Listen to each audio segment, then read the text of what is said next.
Whilst colorblindness was once upheld as an ideal which would help us in our pursuit of a post-racial society, today it is often thought to be a part of the problem.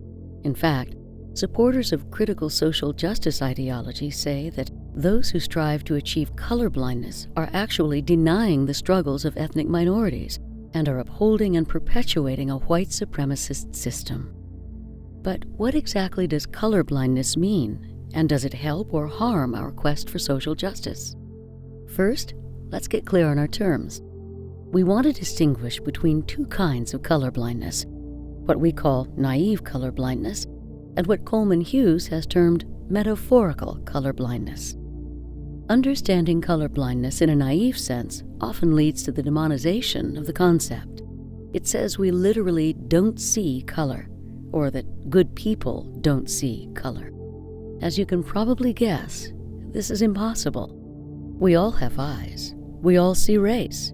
In fact, even babies at 6 months can distinguish between people of different races. So this isn't the kind of colorblindness we want to celebrate. But what about metaphorical colorblindness? Coleman Hughes describes this as, colorblind is a word like warm-hearted. It uses a physical metaphor to illustrate an abstract idea. To a person, to describe a person as warm-hearted is not to make a claim about the temperature of their heart, but about the kindness of their spirit. And in the same way, to advocate for colorblindness is not to pretend that you don't see race, that you don't notice race. It's to argue for an ethical principle, that we should treat people without regard to race in our personal lives and in our public policy. That's the principle I'm talking about when I talk about colorblindness. Does this mean that we have to ignore our differences? No, of course not.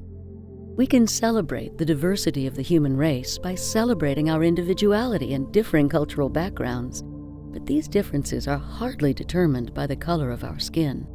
Just as there is no one white culture, there is no one black culture. Our way of life depends on our own personal upbringings and heritage, and the degree to which culture is valued or important to any one person's sense of identity very much depends on their unique experiences and psychology. Metaphorical colorblindness does not ask us to ignore or deny a person's sense of identity, past or heritage. It invites us to strive towards a world where skin color is a totally trivial aspect of a person, which doesn't determine how they treat others or how they are treated.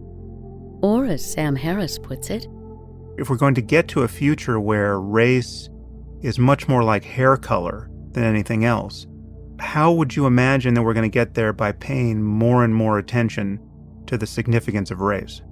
So why is colorblindness important? And why might it help us in our quest for social justice? Human beings are quick to form in and out groups. The factors that determine whether or not any individual is inside your in-group are not necessarily related to our race, but they certainly can be. And it is easy for this to become the default when we attribute a lot of importance to the color of our skin. Hyper-focusing on differences can create an us versus them mentality. The ease with which humans divide the world up into in and out groups is a product of our evolution. We will never get rid of this human tendency, and nor do we want to. Feeling part of a group can be very beneficial for humans. However, using race to define our in-groups can quickly lead us into trouble. Fortunately, over the past 70 years, we have made huge progress in tackling racism. But if history is anything to go by, it would be easy for this progress to be undone. That's why metaphorical colorblindness is as important now as it has ever been. It says, I see our superficial differences, but they will not divide us.